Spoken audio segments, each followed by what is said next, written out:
মাননীয় মন্ত্রী এবং দিনাজপুর ৬ আসন থেকে নির্বাচিত মাননীয় সদস্য জনাব আবু জাফর মোহাম্মদ জাহিদ হোসেন। জনাব আবু জাফর মোহাম্মদ জাহিদ হোসেন, আপনার সময় ২০ মিনিট। ধন্যবাদ। বিসমিল্লাহির রহমানির রহিম। মাননীয় স্পিকার, আপনাকে ধন্যবাদ। আলহামদুলিল্লাহ, আল্লাহ রাব্বুল আলামিনের অশেষ কৃপায় দ্বিতীয়বারের মতো এই সংসদে দাঁড়িয়ে কথা বলার সুযোগ পেয়েছি, সেজন্য আল্লাহর শুকরিয়া আদায় করি। সেই সাথে বাংলাদেশ জাতীয়তাবাদী দলের বর্তমান চেয়ারম্যান, আমাদের মাননীয় প্রধানমন্ত্রী, সংসদ নেতা জনাব তারেক রহমান এর প্রতি শুকরিয়া আদায় করি। উনি নমিনেশন দিয়েছিলেন, সেজন্যই নির্বাচন করতে পেরেছি। আর ধন্যবাদ জানাই দিনাজপুর ৬-এর ৪টি উপজেলা, নবাবগঞ্জ, ঘোড়াঘাট, বিরামপুর, হাকিমপুর, ৩টি পৌরসভা, বিরামপুর, হাকিমপুর এবং ঘোড়াঘাটের সেই সমস্ত মানুষগুলোকে যারা আমার উপর ধানের শীষের পর আস্থা রেখেছে এবং তাদেরকে সেবা করার জন্য আমাকে সুযোগ দিয়েছে, সেই জন্য ধন্যবাদ জানাই। আমার ১০.৫ লক্ষ মানুষ এবং প্রায় ১১০০ স্কয়ার কিলোমিটার এলাকা অধ্যুষিত আমার সেই এলাকাবাসীকে। মাননীয় স্পিকার, আর আজকে শ্রদ্ধার সঙ্গে স্মরণ করি এই দেশের স্বাধীনতা যুদ্ধে যে সমস্ত মানুষগুলো, মুক্তিযোদ্ধারা শহীদ হয়েছেন মা বোনের সম্ভ্রমের বিনিময়ে আমাদের অর্জিত স্বাধীনতা, সেই সমস্ত মানুষগুলোর প্রতি। আর শ্রদ্ধা জানাই বাংলাদেশ জাতীয়তাবাদী দলের প্রতিষ্ঠাতা, স্বাধীনতার ঘোষক শহীদ রাষ্ট্রপতি জিয়াউর রহমান বীর উত্তমের প্রতি, যিনি স্বাধীনতার ঘোষণা না দিলে এবং ওই সময়ে চ্যালেঞ্জ গ্রহণ না করলে আজকে আমাদের অবস্থা কি হতো সেটি হয়তোবা ইতিহাস বলতে পারে। কিন্তু আজকের বাস্তবতা হচ্ছে আমরা স্বাধীন। রণাঙ্গনের থেকে যুদ্ধ করেছেন, পালিয়ে যান নাই, আত্মসমর্পণ করেন নাই এবং জনগণকে সাথে নিয়ে যুদ্ধ করে উনি দেশের স্বাধীনতা অর্জনে ভূমিকা রেখেছেন, যার জন্যই আজকে শ্রদ্ধার সঙ্গে স্মরণ করি শহীদ জিয়াকে। এবং আজকে কথাটি বলতে চাই, যারা আজকে বাজেট নিয়ে বিভিন্ন ধরনের বক্তব্য রেখেছেন মাননীয় সংসদ সদস্যগণ, আমি ওই দিকে যাব না। আমি শুধু এটুকুই বলতে চাই যে বাংলাদেশ জাতীয়তাবাদী দলের জন্ম হয়েছে এজন্যই, যখন অন্যরা পারে নাই, ব্যর্থ হয়েছে, পরাজিত হয়েছে, আত্মসমর্পণ করেছে, তখনই যে মানুষটি, যে দলটি জনগণের পাশে দাঁড়িয়েছে তিনি হচ্ছেন শহীদ জিয়াউর রহমান এবং বাংলাদেশ জাতীয়তাবাদী দল। এবং আজকে বাজেট আলোচনায় যে কথাটি বলতে চাই সেটি হচ্ছে এই 1975-76-এর যদি আপনি বাজেট দেখেন, তখন দেখবেন স্বাধীনতা যুদ্ধের পরবর্তীতে ছিল মাত্র 786 কোটি টাকার বাজেট। কিন্তু যখন 74-এর দুর্ভিক্ষ হলো, দেশের অর্থনীতি আমাদেরকে বাসন্তী উপহার দিল এবং তার পরবর্তীতে 74-75 গেল, 75-76-এর যে বাজেট, যেটি শহীদ জিয়ার আমলে প্রথম বাজেট হলো, সেটি কিন্তু আমাদের প্রায় 2000 কোটি টাকা, 1900 কোটি টাকা প্লাস। আর যখন শহীদ জিয়া শাহাদত বরণ করলেন, সেই সময়ের বাজেট ছিল 4500 কোটি টাকার বেশি।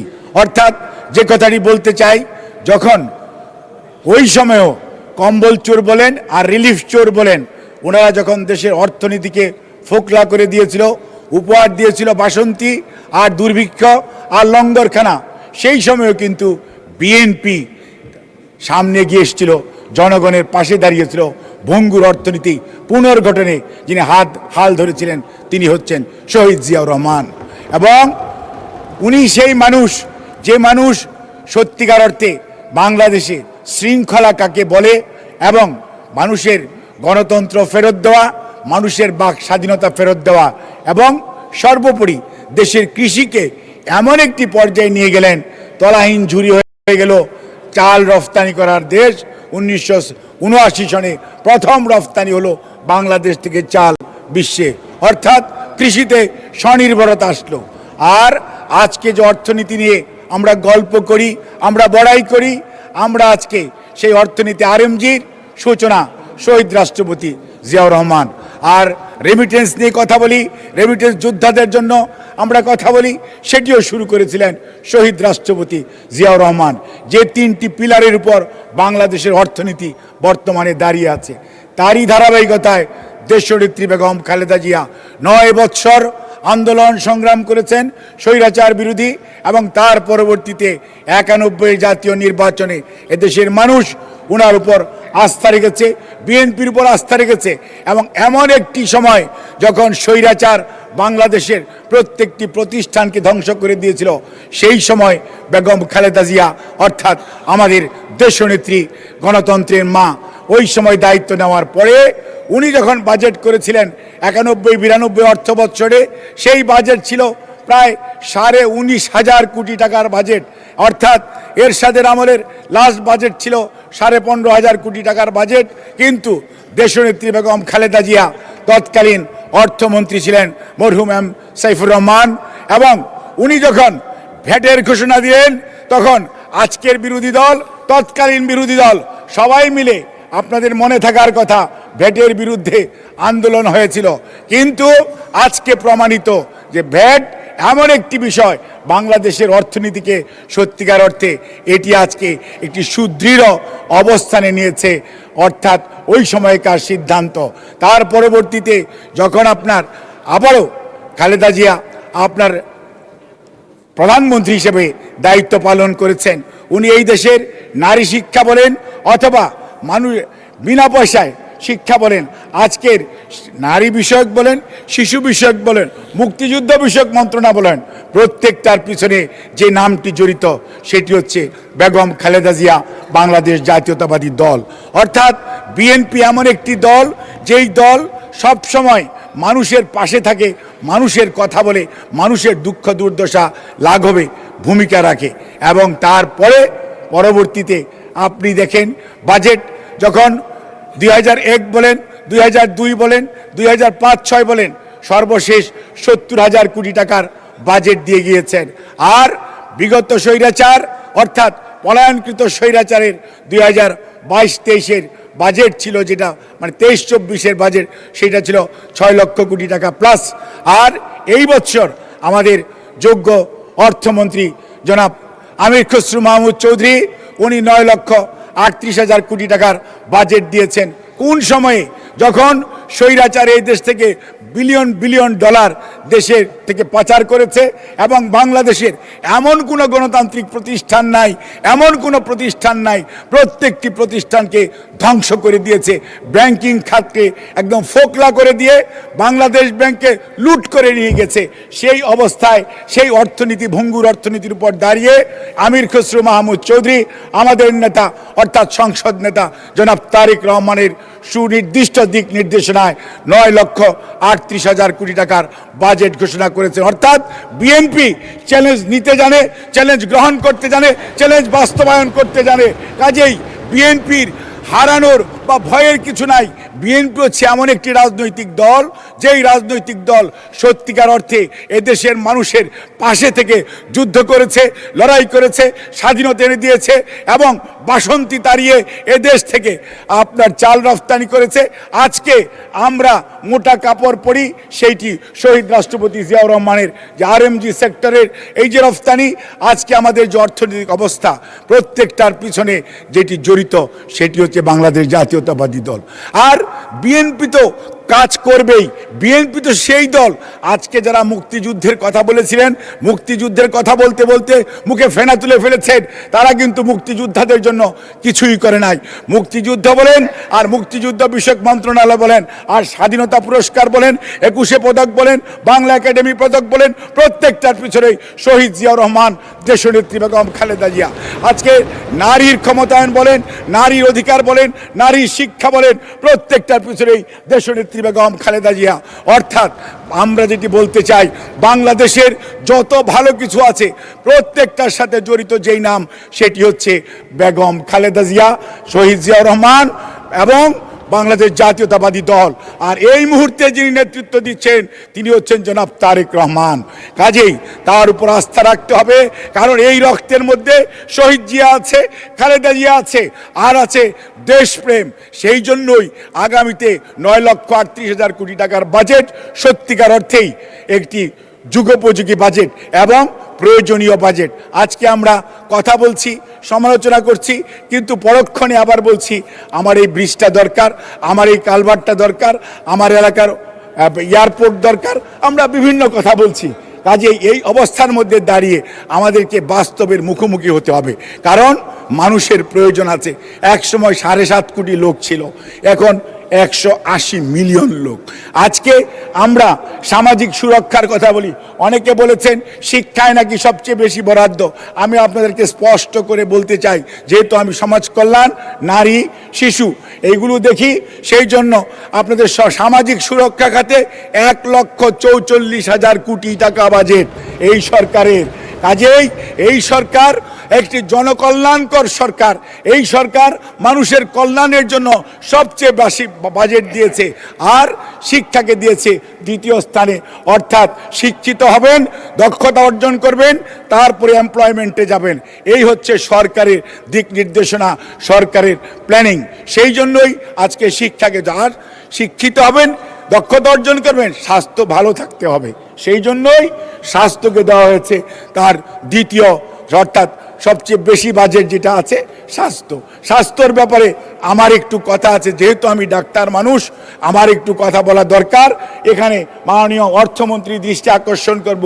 মাননীয় অর্থমন্ত্রী, আপনি অনেক কিছুই আলহামদুলিল্লাহ এপিআই অর্থাৎ একটি ফার্মাসিউটিক্যাল ইনগ্রিডিয়েন্টস ওষুধ রপ্তানি করতে হবে। এই যে আমাদের বাণিজ্য মন্ত্রী সাহেব বললেন যে আপনি এলডিসি গ্র্যাজুয়েশনে যাবেন 29-এ। এলডিসি গ্র্যাজুয়েশনে যদি যান তার জন্য প্রস্তুতি দরকার। কিসের প্রস্তুতি? প্রস্তুতি হচ্ছে আপনি এপিআইয়ের অনেক র মেটেরিয়ালসের উপর আপনি শুল্ক রেয়াত করেছেন। আমি আপনাকে শুধু খালি এইটুকু বলবো, স্বাস্থ্যমন্ত্রী থাকলে ভালো হতো যে ড্রাগ অ্যাডমিনিস্ট্রেশনের কোয়ালিটি অর্থাৎ ক্যাপাবিলিটি অ্যান্ড ক্যাপাসিটি আরও বাড়াতে হবে।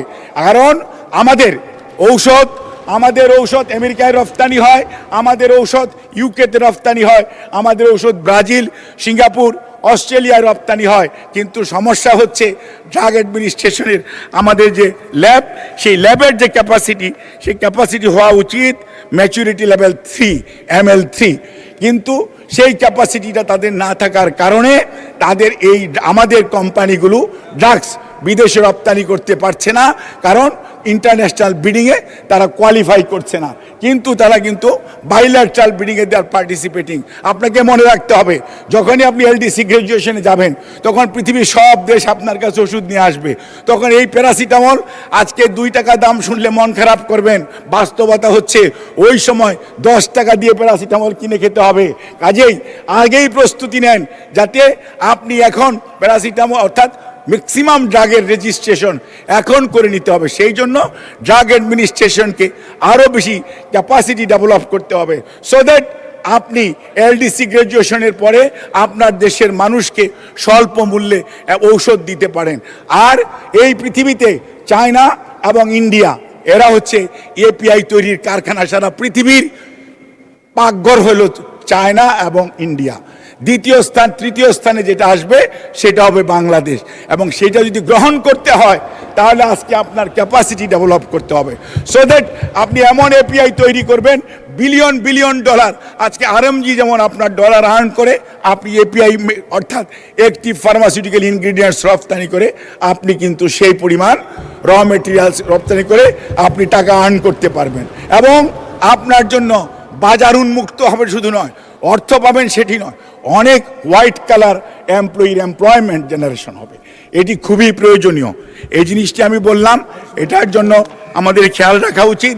আরেকটা জিনিস মাননীয় অর্থমন্ত্রী, আপনার দৃষ্টি আকর্ষণ করছি, আপনি কিছু কিছু অপারেশনের জিনিসের অনেক কতগুলো আইটেম, যেমন ডায়ালাইসিস রোগীর টিউবের উপর আপনার ট্যাক্স কমিয়েছেন।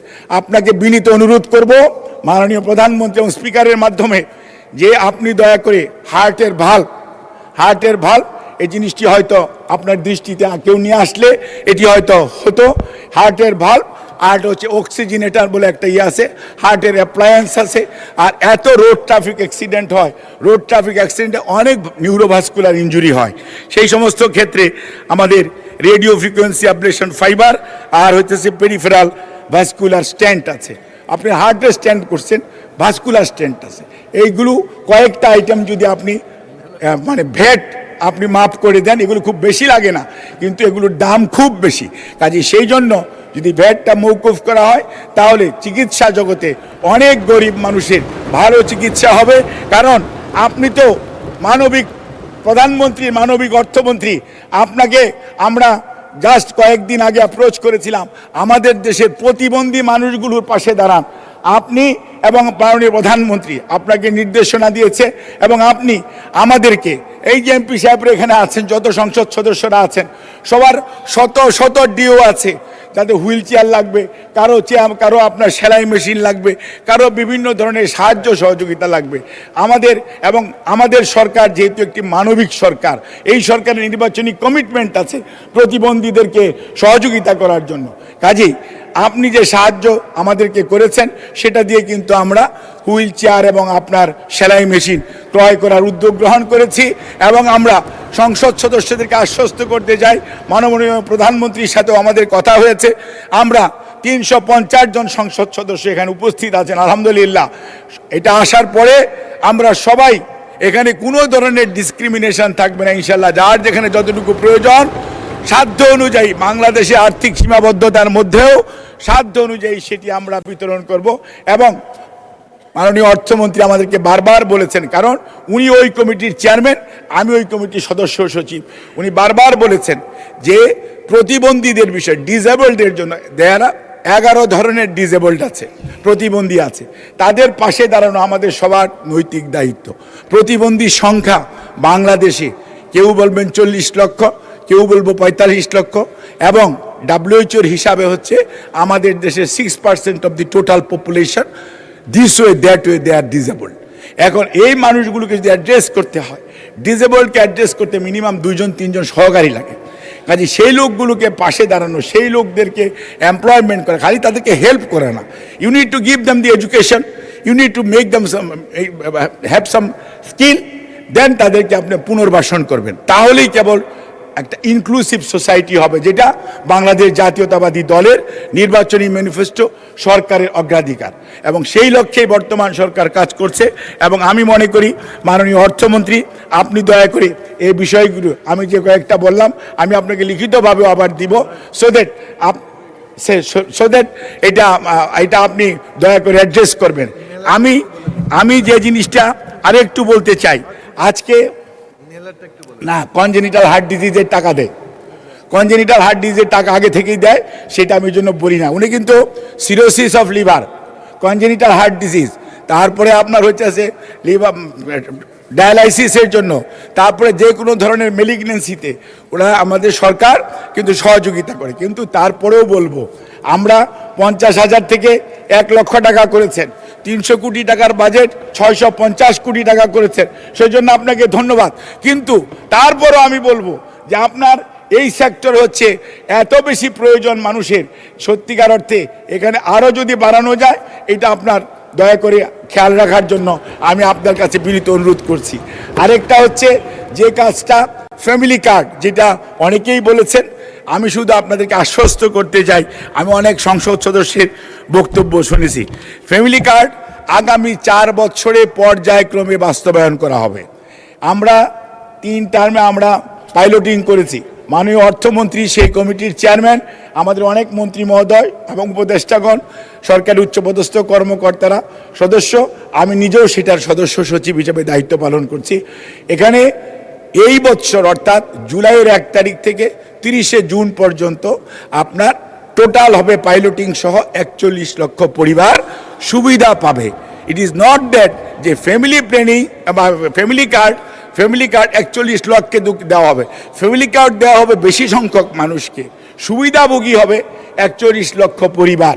এবং সেইটার জন্য অলরেডি 14,500 কোটি টাকার যে বাজেট, সেই বাজেট অলরেডি আপনার আমাদের যে অ্যানুয়াল ডেভেলপমেন্ট প্ল্যান এডিপিতে এখন আছে। কাজে এই অবস্থায় আমরা চাইব, এবং এটা কোনো এলাকা হবে না, সব 300টি আসনে একযোগে ইনশাআল্লাহ এই কর্মসূচি। আপনাদের কোনো ডিও লেটার, কোনো তদবির করার প্রয়োজন পড়বে না। ফ্যামিলি প্রত্যেকটা বাড়ি বাড়ি যে খুঁজবে, ফ্যামিলি কার্ডকে কাউরে খুঁজতে হবে না। ফ্যামিলি কার্ড নিজে আপনাদের বাড়ি যে ওই সমস্ত যে পরিবাররা ফ্যামিলি কার্ড পাওয়ার উপযুক্ত তাদেরকে খুঁজে বের করবে, তাদেরকে দিবে। আপনারা শুধু খালি সুপারভাইজ করবেন যাতে। ধন্যবাদ মাননীয় মন্ত্রী।